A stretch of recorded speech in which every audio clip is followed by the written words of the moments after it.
Hello friends, एक बार फिर से स्वागत है आप सब लोगों का मेरे यूट्यूब चैनल में। आज हम लोग पढ़ने वाले हैं 8th क्लास हिस्ट्री का चैप्टर नंबर 6 और इसका नाम है weavers, iron smelters and factory owners.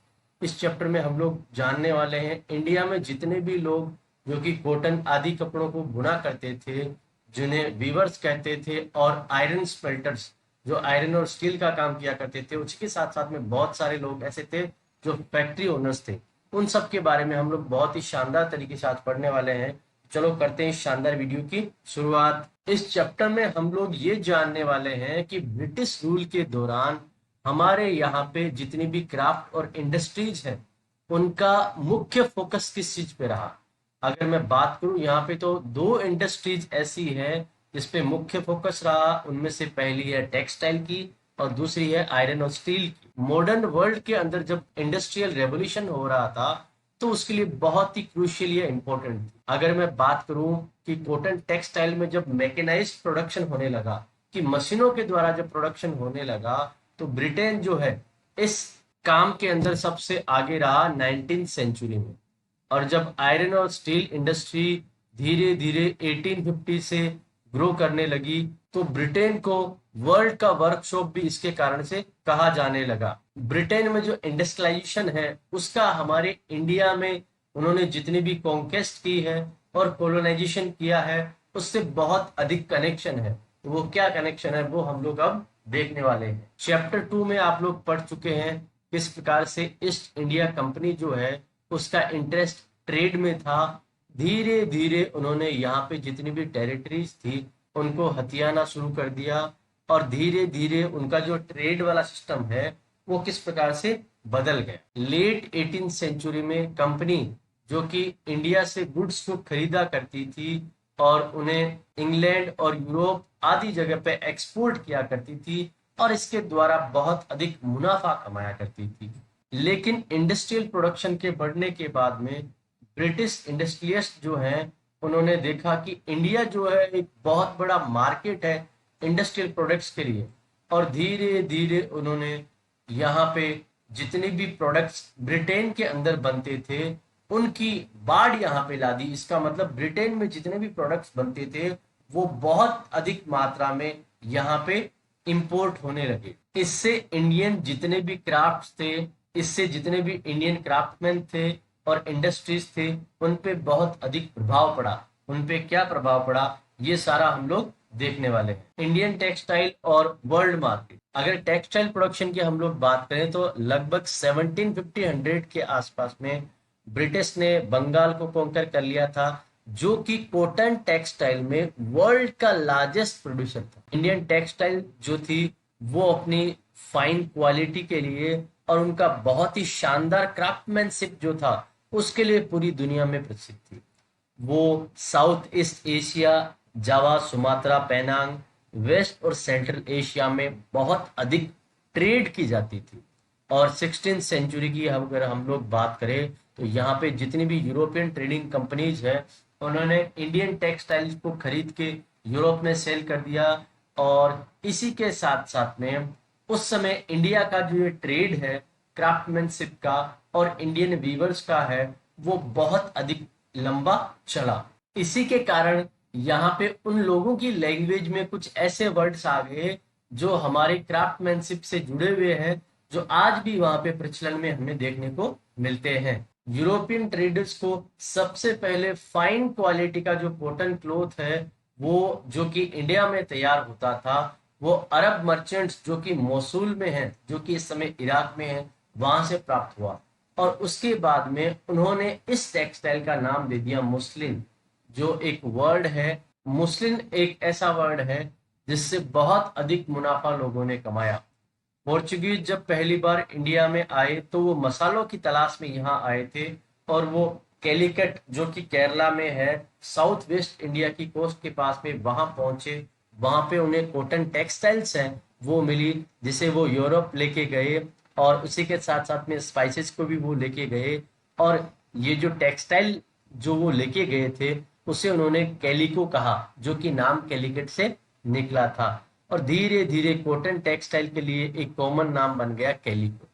और भी बहुत सारे ऐसे वर्ड्स हैं जो इंडियन टेक्सटाइल को वेस्टर्न मार्केट में पॉपुलराइज किया करते थे। आप अपनी बुक के अंदर एक ऑर्डर बुक का पेज देख सकते हो, जिससे आपको पता लगेगा कि किस प्रकार से इंग्लिश ईस्ट इंडिया कंपनी ने अपने रिप्रेजेंटेटिव यहाँ भेजे कलकत्ता के अंदर ऑर्डर करने के लिए, जो कि इंडिया से कॉटन टेक्सटाइल को ऑर्डर करके वहां लेके जाया करते थे। इस ऑर्डर में लगभग 5,89,000 पीसेस क्लोथ लिया गया था। और इस ऑर्डर को अगर आप लोग ध्यान से देखेंगे तो इसके अंदर लगभग 98 वेराइटीज कॉटन और सिल्क क्लोथ्स की है, और ये सारे अलग अलग नामों से पुकारे जाते थे। और ये अधिकतम जो थे वो वोवन पीसेस थे, बुने हुए पीसेस थे, जो लगभग 20 यार्ड्स लॉन्ग और 1 यार्ड वाइड हुआ करते थे। अब उनके अलग अलग नाम आप लोग बुक में देख सकते हैं। इनमें जो पॉपुलर जो थे, जो कि काफी बल्क मात्रा में जाते थे और वो प्रिंटेड कॉटन क्लोथ्स हुआ करते थे, उन्हें छींट्स या कोसास या खासा या बंदाना वो कहा करते थे। क्या आपको पता है ये छींट वर्ड जो है वो कहाँ से आया है? ये हिंदी वर्ड छींट है, जो कि एक क्लोथ है जो कि कलरफुल और फ्लावरी डिजाइन का होता है, उससे निकला हुआ है। और 1680 से इस प्रिंटेड इंडियन कॉटन टेक्सटाइल का इंग्लैंड में और यूरोप में बहुत अधिक क्रेज रहा। और इनकी जो शानदार फ्लोरल डिजाइन्स थी, फाइन टेक्सचर था और जो कम कीमतें थी, इसके कारण से दुनिया के बहुत अधिक लोग इनकी तरफ आकर्षित हुए। इंग्लैंड के जो रिच पीपल हैं और क्वीन जो खुद है, वो भी यहाँ के जो फाइन फैब्रिक्स के कपड़े हैं उन्हें पहना करते थे। बंदाना जो वर्ड है वो भी ब्राइटली कलर्ड और प्रिंटेड स्कार्फ है, जो कि नेक या हेड के लिए काम में लिया जाता था। ओरिजिनली ये वर्ड बांधना से आया हुआ है, जिसका मतलब होता है टाई करना, जिसमें ब्राइट कलर्ड क्लोथ होता है जो टाइंग और डाइंग के लिए काम में लिया जाता है। इसमें ब्राइटली कलर्ड क्लोथ होता है जिसे प्रोड्यूस करने के लिए टाइंग और डाइंग का प्रयोग किया जाता है। और भी अन्य क्लोथ्स हैं जो इस ऑर्डर बुक में नोट करवाए गए हैं। इसी के साथ साथ में उनके ओरिजिन का प्लेस भी बताया गया, जिसमें कासिम बाजार, पटना, कलकत्ता, उड़ीसा, चेरापुर, ये सारों का नाम वहां पे देखने को मिलता है। तो इस प्रकार के जो वर्ड्स हैं वो पॉपुलर इंडियन टेक्सटाइल्स के हुए और दुनिया के अलग अलग हिस्सों में काफी अधिक प्रचलित हो गए, फेमस हो गए। इंडियन टेक्सटाइल्स जो कि यूरोपियन मार्केट में आई, उनके बारे में हम लोग बात करते हैं। अर्ली 18th सेंचुरी की अगर हम लोग बात करें तो इंडियन टेक्सटाइल से बाहर के लोग जो है वो बहुत अधिक चिंतित हो गए। वूल और सिल्क मेकर्स जो कि इंग्लैंड में थे, वो इसके खिलाफ प्रोटेस्ट करने लगे कि इंडियन टेक्सटाइल जो है उसके इंपोर्ट को बैन कर देना चाहिए। 70-20 में ब्रिटिश गवर्नमेंट ने लेजिस्लेशन के अंदर एक ऐसा कानून बनाया जिसके अंदर इंग्लैंड में छिंट जो है उसे एक्सपोर्ट नहीं किया जा सकेगा। और इंटरेस्टिंग बात यह है कि इस एक्ट को कैलिको एक्ट कहा गया। इस समय टेक्सटाइल इंडस्ट्री जो है वो इंग्लैंड में धीरे धीरे शुरू हुई थी, और इंडियन टेक्सटाइल से इंग्लैंड की जो टेक्सटाइल है वो compete नहीं कर पाई, इसलिए इंग्लिश प्रोड्यूसर्स अपने मार्केट में एक सेफ जगह चाहते थे, इसलिए वो इंडियन टेक्सटाइल की एंट्री को बैन करवा रहे थे। और गवर्नमेंट प्रोडक्शन के अंदर पहली जो प्रिंटिंग इंडस्ट्री थी वो कैलिको प्रिंटिंग इंडस्ट्री थी। अब व्हाइट मुस्लिन और प्लेन अनब्लीच्ड इंडियन क्लोथ है, उस पे इंडियन डिजाइन्स को इमिटेट और कॉपी किया जाने लगा और इंग्लैंड में ही प्रिंट किया जाने लगा। इंडियन टेक्सटाइल्स के साथ में कंपटीशन के कारण से इंग्लैंड में टेक्नोलॉजिकल इनोवेशन हो गया। 1764 में जॉन के नाम के व्यक्ति ने ट्रेडिशनल स्पाइंडल्स के प्रोडक्टिविटी को बढ़ाने के लिए स्पाइनिंग जेनी का इन्वेंशन कर दिया। और उसी के साथ साथ में रिचर्ड अकराइट ने स्टीम इंजन का आविष्कार किया, जिसमें कॉटन टेक्सटाइल वीविंग में रेवोल्यूशनरी बदलाव आ गए। क्लॉथ जो है वो काफी मात्रा में अब बनाया जा सकता था और वो भी बहुत सस्ते दामों पर। लेकिन इंडियन टेक्सटाइल जो है वो 18th सेंचुरी तक दुनिया में बहुत अधिक इफेक्टिव और प्रभावशाली रही। यूरोपियन ट्रेडिंग कंपनीज जैसे कि डच, फ्रेंच और इंग्लिश अभी भी इससे बहुत अधिक मुनाफा कमाते थे और इस व्यापार का बहुत बड़ा हिस्सा था। ये कंपनी कॉटन और सिल्क टेक्सटाइल्स को सिल्वर के बदले खरीद लिया करते थे।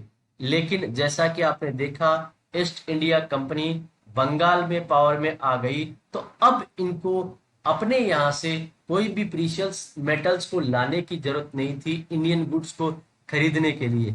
ये यहाँ के किसानों और जमींदारों से रेवेन्यू कलेक्ट किया करते थे और उसी रेवेन्यू से वो इंडियन टेक्सटाइल्स को खरीदा करते थे। Who are the weavers? Weavers कौन थे? वीवर्स एक विशेष प्रकार की कम्युनिटी या समुदाय हुआ करते थे जो कि वीविंग के काम में एक्सपर्ट हुआ करते थे। ये जो वीविंग की जो कला है, एक जनरेशन से दूसरी जनरेशन तक शिफ्ट होती थी। तांती वीवर्स बंगाल के, जुलाहाज और मोमिन वीवर्स नॉर्थ इंडिया के, सेल और कई कोलर और देवांग साउथ इंडिया के, ये कुछ फेमस कम्युनिटीज हैं जो वीविंग का काम किया करते थे। पहला स्टेज इनका स्पिनिंग हुआ करता था, जो कि महिलाओं के द्वारा किया जाता था। चरखा और तकली, इसमें हाउस होल्ड में स्पिनिंग के इंस्ट्रूमेंट हुआ करते थे। थ्रेड जो है वो चरखे पे स्पिन किया जाता था, फिर तकली पे उसे रोल किया जाता था। जब स्पिनिंग खत्म हो जाती थी, थ्रेड को क्लॉथ में वीव कर लिया जाता था वीवर के द्वारा। अधिकतम जितनी भी कम्युनिटीज थी उसमें वीविंग का काम मैन के द्वारा किया जाता था। कलर टेक्सटाइल्स के लिए थ्रेड को डाई किया जाता था और डाई करने वाले को डायर या रंगरेज कहते थे। प्रिंटेड क्लोथ्स को तैयार करने के लिए वीवर्स को स्पेशलिस्ट ब्लॉक प्रिंटर्स चाहिए होते थे, जिन्हें छिपीगर्स कहा जाता था। हैंडलूम, वीविंग और उसके साथ में जुड़े हुए जितने भी ऑक्यूपेशंस हैं, उससे मिलियंस ऑफ इंडियंस जो हैं उनकी रोजी रोटी चलती थी और उन्हें इस काम को करने में किसी प्रकार की कोई समस्या नहीं थी। इंडियन टेक्सटाइल्स का धीरे धीरे डिक्लाइन कैसे हुआ? ब्रिटेन में जो कॉटन इंडस्ट्री में डेवलपमेंट हुआ और मार्केट में धीरे धीरे उनकी जो टेक्सटाइल है वो जो प्रचलित होती गई, तो इंडियन टेक्सटाइल है वो डिक्लाइन करने लगी। पहला काम तो ये हुआ कि इंडियन टेक्सटाइल को अब ब्रिटिश टेक्सटाइल से compete करना पड़ेगा यूरोपियन और अमेरिकन मार्केट में।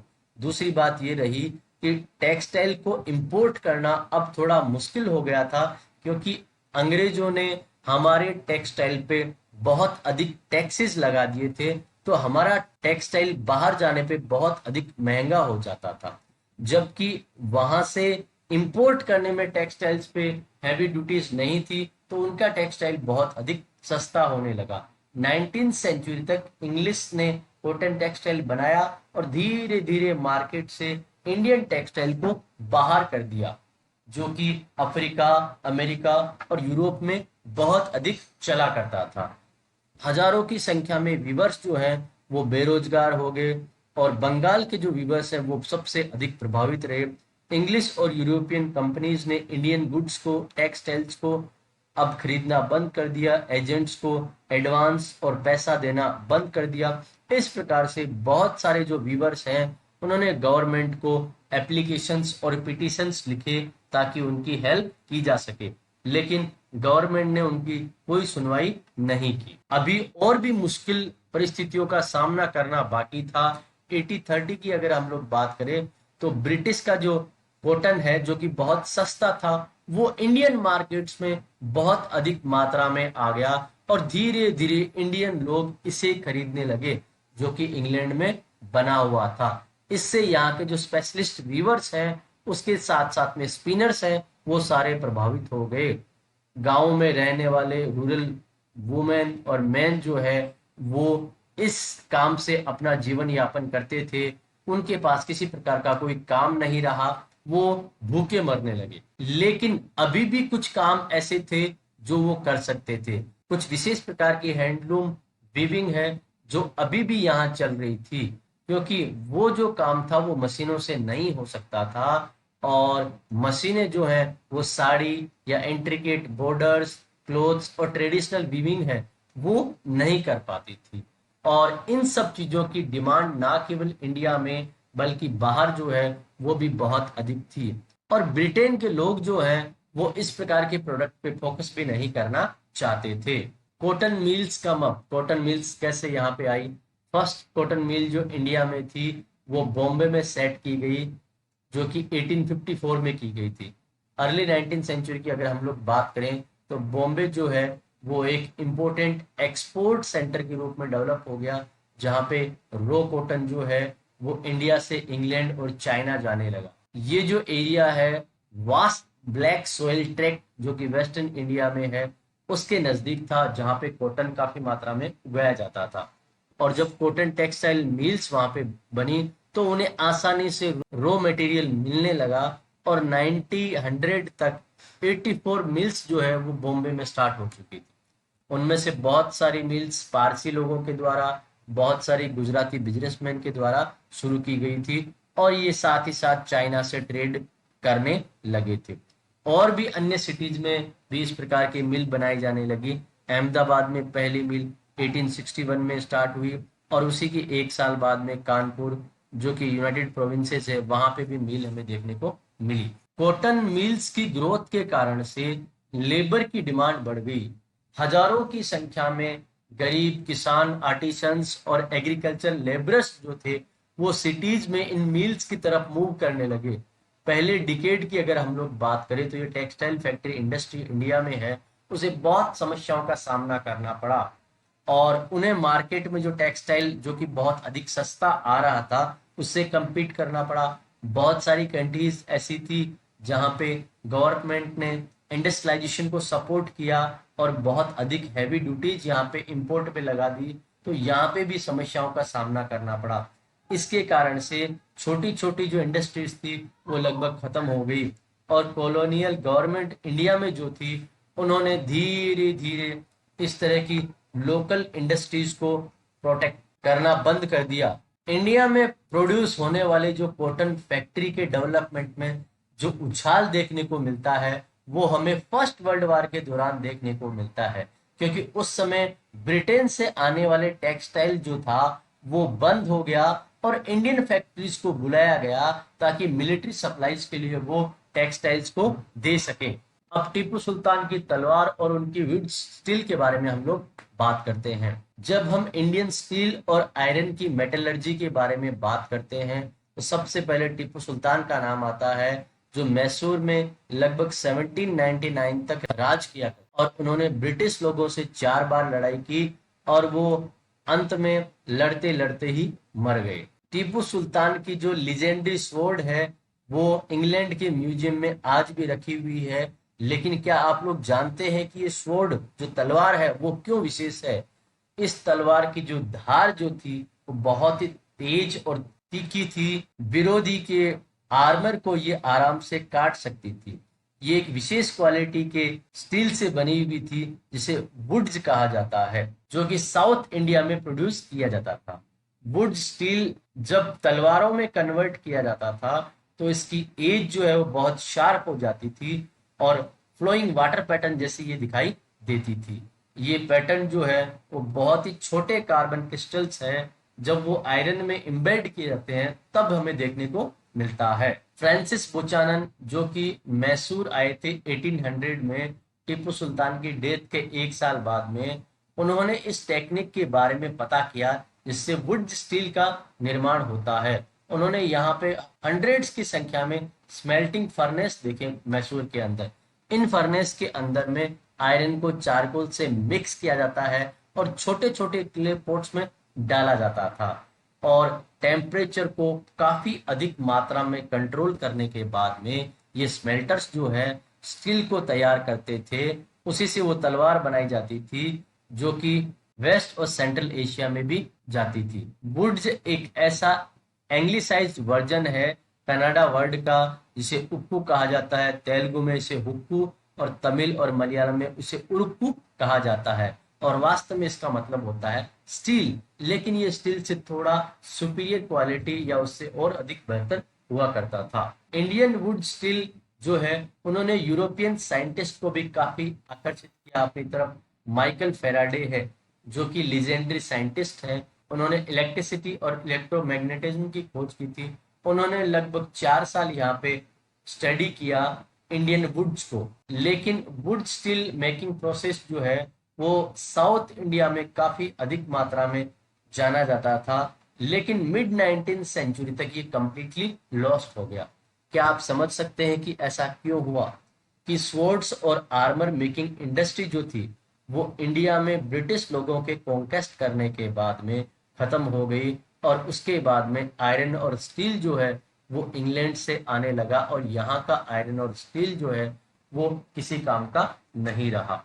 अब हम पढ़ेंगे कि किस प्रकार से विलेज में बहुत बड़ी बड़ी फर्नेसेस थी, ये हथियार बनाने की, स्टील बनाने की बड़ी बड़ी भट्टियां थी, वो किस प्रकार से वीरान हो गई, खाली हो गई। वुड स्टील को तैयार करने के लिए आयरन को बहुत अधिक मात्रा में विशेष रूप से रिफाइन करना पड़ता था और आयरन स्मेल्टिंग जो है वो इंडिया में बहुत अधिक कॉमन थी 19th सेंचुरी तक। बिहार, सेंट्रल इंडिया और विशेषतः कुछ डिस्ट्रिक्ट्स की अगर हम लोग बात करें तो वहां पे कुछ स्मेल्टर्स हुआ करते थे। यहाँ के ओर को उठा के डेली यूज के टूल्स हैं उसे मैन्युफैक्चर किया करते थे।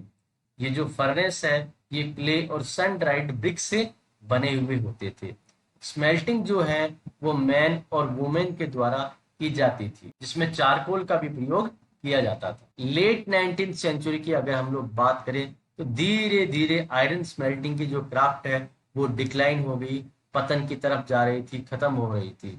अधिकतम अगर विलेज की हम लोग बात करें तो यहाँ के जो फर्नेस है वो बेकार हो गए और उनमें किसी प्रकार का आयरन नहीं बनाया जाने लगा। ऐसा क्यों हुआ? इसका एक मुख्य रीजन ये था कि कॉलोनियल गवर्नमेंट, ब्रिटिश गवर्नमेंट जो थी, उन्होंने लोगों को फॉरेस्ट में जाने से मना कर दिया।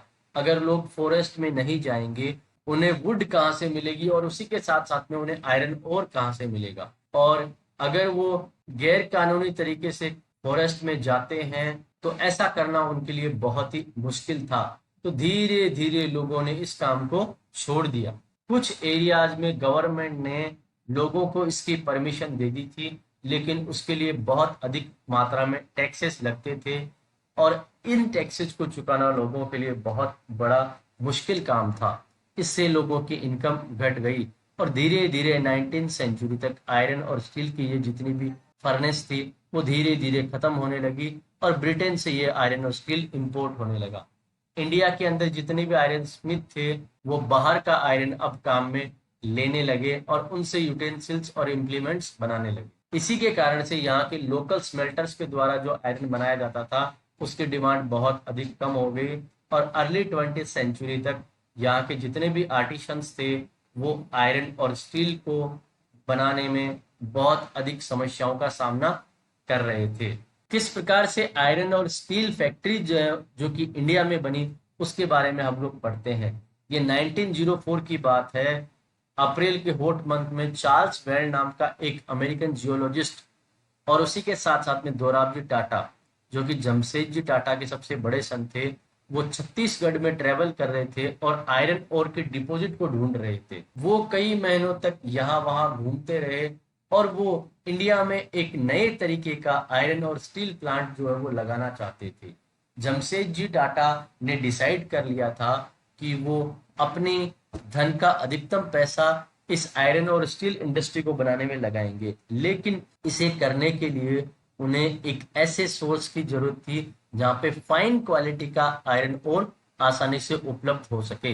एक दिन कई घंटों की यात्रा करने के बाद में जंगल में उन्हें बहुत सारे लोग ऐसे मिले जो कि बास्केट को भर के आयरन ओर लेके जा रहे थे। ये लोग अगरियास थे। जब इनसे पूछा गया कि तुम लोग ये आयरन ओर कहाँ से लेके आ रहे हो तो उन्होंने एक हिल की तरफ इशारा कर दिया। वेल्ड और दोराबजी वहां पे गए और वहां पे जाके जांच की। जांच करने के बाद में उन्हें पता लगा कि ये जो हिल है यहाँ पे बहुत ही शानदार क्वालिटी का आयरन ओर है और राजा हेरा हिल्स वहां पे जो थी वहां पे दुनिया के जो सबसे बेस्ट आयरन ओर्स हैं उनमें से एक आयरन ओर मिला। लेकिन यहाँ एक समस्या थी, ये एरिया ड्राई था और इस फैक्ट्री को लगाने के लिए पानी की जरूरत थी और आसपास में पानी नहीं था।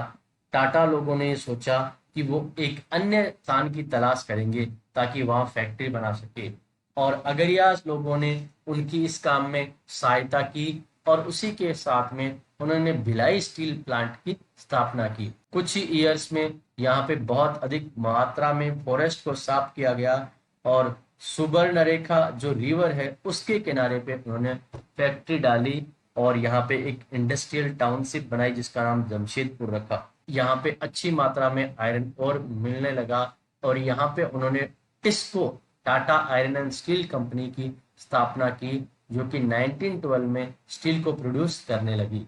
टिस्को जो है वो एक बहुत ही सही टाइम पे निर्मित हुई थी। लेट 19th सेंचुरी तक इंडिया जो है वो सारा स्टील ब्रिटेन से इंपोर्ट कर रहा था, लेकिन इंडिया में रेलवेज के एक्सपेंशन के बाद में काफी मात्रा में उन्हें स्टील की जरूरत थी। लंबे समय तक ब्रिटिश एक्सपर्ट्स जो कि इंडियन रेलवेज में थे, वो इंडियन क्वालिटी, इंडियन स्टील को काम में नहीं लेना चाहते थे, कि उन्हें लगता था इंडिया में अच्छी क्वालिटी का स्टील प्रोड्यूस नहीं होता है। लेकिन टिस्को ने अपने सेटअप के बाद में धीरे धीरे परिस्थितियों को बदल दिया। 1914 में वर्ल्ड वार शुरू हो गया और उसके कारण से ब्रिटेन की तरफ से जो स्टील आया करता था उसकी यूरोप में डिमांड बढ़ गई, इसलिए ब्रिटेन से जो स्टील का इंपोर्ट था वो बंद हो गया और इंडिया में जो रेलवेज है उनको अपनी सप्लाईज के लिए टिस्को पे निर्भर होना पड़ा और वार काफी लंबे समय तक चला और टिस्को अब सेल्स और कैरियज व्हील्स जिन्हें वार में आवश्यकता थी वो बनाने लगी और 1919 तक कॉलोनियल गवर्नमेंट जो है वो अपना 90% स्टील टिस्को के द्वारा मैन्युफैक्चर्ड खरीदा करती थी। और टिस्को जो है उस समय सबसे बड़ी स्टील इंडस्ट्री ब्रिटिश एम्पायर की बन गई। आयरन और स्टील की अगर हम लोग बात करें तो इसका मामला कॉटन टेक्सटाइल से उल्टा था। इंडस्ट्रीज का एक्सपेंशन यहाँ पे इसलिए हुआ क्योंकि ब्रिटिश इंपोर्ट जो इंडिया में था वो डिक्लाइन हो गया और इंडियन इंडस्ट्रियल गुड्स जो थी उसकी मार्केट में डिमांड धीरे धीरे बढ़ने लगी और फर्स्ट वर्ल्ड वार और उसके बाद में ऐसा बहुत अधिक मात्रा में हुआ। नेशनलिस्ट मूवमेंट जो था उस समय वो भी डेवलप हुआ और इसी के कारण से इंडस्ट्रियल क्लासेस जो है वो बहुत स्ट्रॉन्गर बनने लगी और उनके लिए गवर्नमेंट प्रोडक्शन की भी आवाजें उठने लगी। अब ब्रिटिश गवर्नमेंट जो है वो धीरे धीरे अपने राज को यहाँ पे ढंग से नहीं संभाल पा रही थी, इसलिए गवर्नमेंट को धीरे धीरे इन इंडस्ट्रीज की और उनसे जुड़े हुए लोगों की बातों को भी मानना पड़ा। दोस्तों मैं उम्मीद करता हूँ ये चैप्टर आपको पसंद आया होगा। इस सब्जेक्ट के अन्य वीडियोस को देखने के लिए, इसी के साथ साथ इस क्लास के अन्य सब्जेक्ट को देखने के लिए प्लीज हमारे चैनल को सब्सक्राइब करें। Thank you so much.